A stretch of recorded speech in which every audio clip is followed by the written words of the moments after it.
Assalamualaikum sobat anime dan jumpa lagi di channel Ara Anime.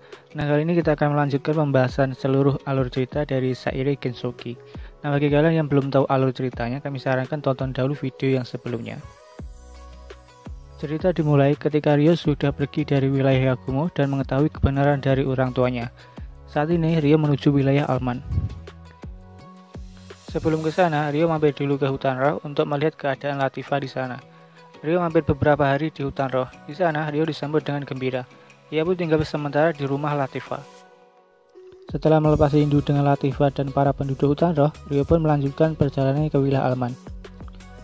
Namun sebelum pergi, para tetua desa itu memberikan alat yang bisa merubah warna rambut dan juga alat teleportasi instan menuju ke hutan roh untuk memudahkan Ryo kembali ke hutan roh. Singkat cerita, Ryo pun telah berangkat dan telah sampai di wilayah Alman. Namun sebelum itu, Ryo mengubah warna rambutnya. Dikarenakan, seperti yang kita ketahui, Ryo sudah dijadikan buronan di wilayah Alman. Ryo pun berkeliling dan melihat banyak perubahan di wilayah Alman setelah kepergiannya. Namun tepat ketika itu, ada 6 pilar cahaya muncul di sana. Para orang-orang yang melihat itu pun sangat terkejut. Tapi tepat ketika itu juga di kepala Ryo muncul suara wanita yang meminta tolong dan menyuruh Ryo pergi ke wilayah Tenggara. Ryo pun berpikir itu adalah roh yang ada di dalam dirinya. Ryo pun menurutinya dikarenakan roh itu dulu pernah menolongnya. Setelah itu, Ryo pun bergegas menuju ke wilayah Tenggara di wilayah Alman. Cerita pun berganti di sebuah padang rumput di Tenggara wilayah Alman. Di sana ada 3 anak yang sedang terdampar. Anak itu bernama Miharu, Masato, dan Aki. Ketiga anak itu berpakaian pelajar Jepang. Mereka pun sangat kebingungan dikarenakan tiba-tiba saja ada di sana, di wilayah yang tidak diketahui. Mereka pun mulai berdiskusi kenapa mereka sampai di sana. Masato pun berpikir bahwa mereka telah teristikai, namun saat itu Aki tidak percaya. Setelah berdiskusi, mereka pun memutuskan untuk pergi mencari bantuan. Di tengah perjalanan, mereka bertemu gerombolan penunggang kuda, yang sebenarnya adalah perampok. Miharu pun mencoba bertanya kepada mereka, namun bahasa yang mereka gunakan ternyata berbeda. Para perampok yang melihat mereka pun mulai tertarik dan berniat dijadikan sandera, karena perampok itu berpikir bahwa mereka adalah anak bangsawan. Miharu, Masato, dan Aki pun diancam lalu tangannya mereka diikat. Sebenarnya mereka berniat untuk melawan dan kabur, tapi saat itu Miharu sadar bahwa perampok itu membawa senjata, jadi akhirnya mereka tidak bisa apa-apa. Setelah itu mereka bertiga pun dibawa ke bos mereka, yang seorang penjual budak. Di sini Miharu mulai menyadari bahwa mereka sudah tidak ada di dunianya yang dulu. Mereka pun dimasukkan ke dalam sebuah gerobak kurungan budak, namun saat itu Miharu ditempatkan di tempat yang berbeda. Cerita pun berganti ke Ryo yang telah sampai di Tenggara wilayah Alman. Di sana Ryo melihat bekas sihir teleportasi. Dan di sana juga Ryo melihat bekas jejak kaki. Lihat dari jejak kaki mereka, Ryo berkesimpulan itu ada 3 orang. Setelah itu, Ryo memutuskan untuk mengikuti jejak kaki tersebut. Jejak kaki itu pun berakhir dan Ryo bertemu segerombolan pedagang budak. Ryo pun bertanya kepada bos penjual budak itu tentang ketiga orang itu. Namun bos itu menjawab ia tidak mengetahui. Namun tepat ketika itu juga ada seorang wanita yang berteriak meminta tolong dalam bahasa Jepang. Ryo pun bertanya sekali lagi kepada bos itu, namun bos itu menyuruh para perampok untuk membunuh Ryo. Ryo pun tidak punya pilihan lain selain melawan mereka. Pertarungan itu pun terjadi sangat sengit. Namun ketika pemimpin perampok itu lengah, Ryo pun berhasil mendaratkan serangan dan membunuh pemimpin perampok itu. Bos perampok yang melihat itu pun sangat ketakutan dan sampai berkeringat dingin. Ryo pun bertanya sekali lagi dan meminta untuk melepaskan ketiga anak itu. Setelah itu, Aki dan Masato pun dilepaskan. Ryo pun bertanya di mana yang satunya lagi. Dan bos itu pun menjawab ada di gerobak yang di sana. Ryo pun menghampiri gerobak itu dan membukanya. Alangkah terkejutnya Ryo bahwa itu adalah Miharu, teman masa kecilnya. Ini adalah pertemuan pertama Ryo dengan Miharu setelah terisekai. Ryo dan Miharu pun saling bertatapan. Ketika itu suasana menjadi hening. Ryo pun berasa bernostalgia akan masa lalunya. Selain senang, Ryo pun juga merasa bersalah karena Ryo sadar ia telah membunuh perampok yang tadi. Miharu pun bertanya kepada Ryo bagaimana nasib budak yang ada di sana. Tapi Ryo menjawab ia tidak bisa apa-apa dikarenakan jika Ryo melepaskan mereka, Ryo akan dijadikan sebagai penjahat. Di sini Miharu pun mencoba mulai mengerti akan situasinya. Akhirnya Miharu, Masato, dan Aki pun berhasil dibebaskan. Setelah barang-barang mereka dikembalikan dan menerima uang kompensasi, Ryo dan 3 anak itu pun pergi ke arah utara. Singkat cerita, matahari pun mulai terbenam. Aki yang melihat itu pun sangat senang. Suasana yang tadinya canggung mulai kembali normal lagi. Di sini Miharu mulai berterima kasih kepada Ryo karena telah menyelamatkan dirinya. Setelah itu mereka pun saling berkenalan. Ryo pun memperkenalkan dirinya dengan Haruto, karena saat ini Ryo yang berambut hitam sudah dijadikan buronan di wilayah Alman. Miharu dan Aki yang mendengar nama itu pun sangat terkejut. Sejenak mereka mengingat Amaka Haruto yang ada di Jepang. Namun tepat ketika itu juga Masato memanggil nama Aki yang membuat Ryo pun sangat terkejut, dikarenakan adik dari Haruto dulunya juga bernama yang sama. Haruto pun berpisah dengan adiknya ketika adiknya berumur 4 tahun, yang disebabkan kedua orang tuanya berpisah. Setelah memastikan beberapa kemiripan wajahnya, ternyata benar Aki adalah adik dari Haruto. Saat ini, ibu Aki sudah menikah lagi dan memiliki adik tiri yang bernama Masato dan kakak tiri bernama Takahashi. Ryo pun cukup terkejut dikarenakan sudah lama tidak bertemu dengan adiknya. Jadi Ryo saat ini tidak memberitahukan bahwa dirinya adalah Amaka Haruto dikarenakan takutnya nanti Miharu dan Aki kebingungan akan situasi tersebut. Setelah berkenalan, Ryo pun dengan sihirnya memunculkan rumah batu untuk tempat mereka bermalam. Dikarenakan malam pun telah tiba. Miharu, Aki, dan Masato yang melihat itu pun sangat terkejut dikarenakan tiba-tiba ada rumah batu yang muncul di depannya. Mereka pun masuk dan Ryo pun menyuruh mereka agar duduk di sofa. Setelah itu Ryo menyiapkan minuman dikarenakan mereka nampak sangat kehausan. Setelah itu Ryo pun mulai mengajak ngobrol mereka. Inti dari percakapan ini adalah mereka itu sudah ada di dunia yang beda dari bumi. Ryo pun juga menjelaskan jika mereka tidak diselamatkan, mereka akan dijadikan sebuah budak. Selain itu, Ryo pun juga menjelaskan bahwa di dunia ini ada sebuah sihir. Itu dibuktikan Ryo saat membuat bangunan yang tadi. Ryo pun mulai berkesimpulan bahwa mereka terkena sihir teleportasi dan memindahkan mereka dari Jepang ke dunia yang lain ini. Miharu, Aki, dan Masato yang mendengar itu pun sangatlah terkejut. Mereka pun menjelaskan bahwa mereka sedang ada di jalan dan tiba-tiba saja berpindah ke padang rumput itu.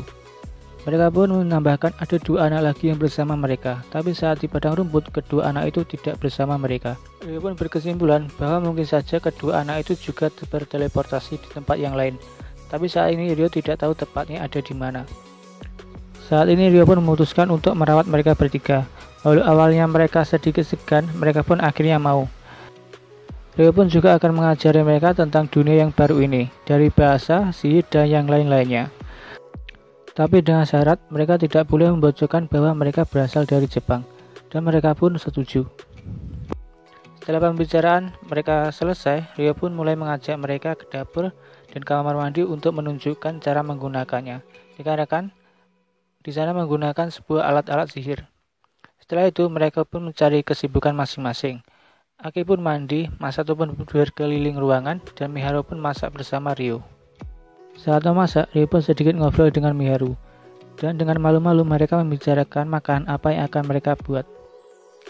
Mereka pun saling bantu saat memasak, dan mereka pun terlihat sangat kompak. Cerita pun berganti ke Aki yang sedang mandi. Aki di sini teringat akan kakaknya Haruto yang saat di Jepang. Aki pun mulai terbayang masa lalunya bersama Haruto. Ketika itu, saat orang tua mereka masih bersama, mereka sangat bahagia. Walau Aki sering ditinggal bekerja oleh orang tuanya, Haruto dan Miharu tetangganya selalu menjaga dan merawat Aki. Haruto pun berjanji kepada Miharu dan Aki bahwa mereka akan selalu bersama sampai dewasa nanti. Aki pun sangat menyayangi Miharu dan Haruto. Namun semua itu berubah sejak kedua orang tuanya berpisah. Haruto saat itu pergi bersama ayahnya, sedangkan Aki tinggal bersama ibunya. Sejak saat itu, Aki pun melihat ibunya sering menangis sendiri dan dengan susah payah membesarkan Aki. Hal inilah yang membuat Aki mulai membenci kepada kakaknya, dikarenakan selain mengingkari janji, ia pun telah meninggalkannya sendiri. Beberapa tahun kemudian, ibu Aki menikah lagi dan mendapatkan kakak tiri bernama Takahashi dan adik tiri bernama Masato. Aki awalnya sedikit canggung dengan mereka, namun setelah beberapa waktu, Aki pun mulai akrab dengan mereka. Aki pun sangat menyayangi kakaknya Takahashi. Selain tampan, ia pun juga terkenal di sekolahnya. Aki pun mulai mengenalkannya kepada Miharu dan tidak disangka, Takahashi pun langsung jatuh cinta kepada Miharu. Selain Takahashi, ada gadis yang dihormati oleh Aki yaitu bernama Satsuki.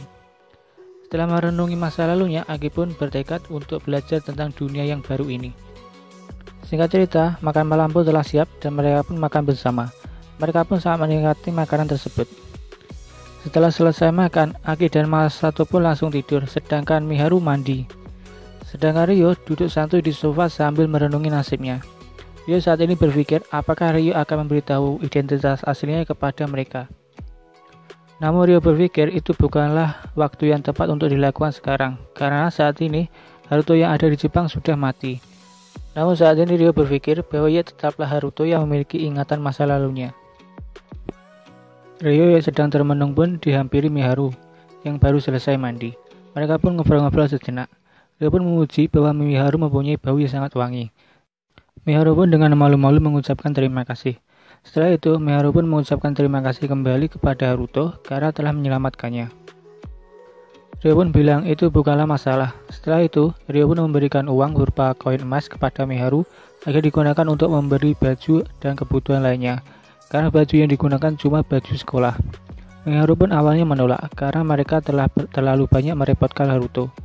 Tapi setelah itu Rio menjelaskan bahwa koin emas itu adalah kompensasi karena mereka telah diculik. Akhirnya Miharu pun menerimanya. Dan sebagai balasannya, Miharu pun memutuskan untuk bekerja menyiapkan kebutuhan rumah sebagai gantinya. Setelah itu, perbincangan pun selesai dan mereka pun tidur. Singkat cerita, pagi pun telah tiba. Saat terbangun setengah sadar, Rio pun merasakan tangannya memegang sesuatu yang empuk. Setelah membuka mata, ternyata ada gadis berambut pink yang telanjang tidur di sampingnya. Rio pun berpikir bahwa itu cuma mimpi, lalu Rio memejamkan matanya kembali. Namun Rio yang niatnya tidur malah tidak bisa tidur. Rio pun berpikir jika gadis itu asli, Rio seharusnya tahu kalau ada seseorang yang masuk ke rumahnya, dikarenakan rumah itu sedang dipasangi pelindung. Rio pun mencoba membuka matanya kembali, dan alangkah terkejutnya Rio, ternyata gadis itu masih ada di sampingnya. Rio pun berteriak. Teriakan itu pun membuat gadis itu terbangun, dan teriakan itu juga didengar oleh Miharu yang sedang ada di dapur. Miharu pun menghampiri kamar Rio dan membukanya. Miharu pun sangat terkejut dikarenakan ada gadis yang telanjang di samping Rio. Pipi Miharu pun memerah. Rio pun memakaikan selimut kepada gadis itu dan berusaha menjelaskan ke Miharu apa yang sebenarnya terjadi. Tapi saat itu Rio juga sangat kebingungan. Dengan muka yang merah, Miharu pun meminta maaf karena telah mengganggu Rio dan Miharu pun langsung balik badan meninggalkan kamar Rio. Setelah Miharu keluar, Rio pun mulai bertanya kepada gadis itu. Gadis itu pun menjelaskan bahwa dirinya adalah roh yang dikontrak oleh Haruto. Gadis itu pun lupa akan namanya sendiri dan tidak tahu asal-usulnya. Yang ia tahu, ia hanya ada demi Haruto dan untuk Haruto. Ia pun juga tahu tentang masa lalu dari Amaka Haruto sebelum terisekai, dan bahasa yang digunakan sama seperti bahasa yang dikuasai Haruto. Jadi ia bisa berbahasa Jepang. Kemudian, gadis itu meminta Rio untuk memberikan nama. Namun, Rio yang masih kebingungan pun memutuskan untuk memberikan namanya nanti, setelah menjelaskan kesalahpahamannya dengan Miharu. Dia pun berniat membelikan baju untuk gadis itu, tetapi gadis itu bisa memunculkan pakaiannya sendiri melalui mananya sendiri. Singkat cerita, Rio dan gadis itu pun menghampiri Miharu untuk menjelaskan kesalahpahamannya. Rio pun menjelaskan gadis itu adalah roh yang dikontraknya. Namun, dari dulu hingga sekarang, roh itu masih belum muncul di dunia. Dan pada pagi ini, tepatnya ketika bangun, tiba-tiba roh itu sudah ada di sampingnya. Miharu pun mulai mengerti akan situasinya.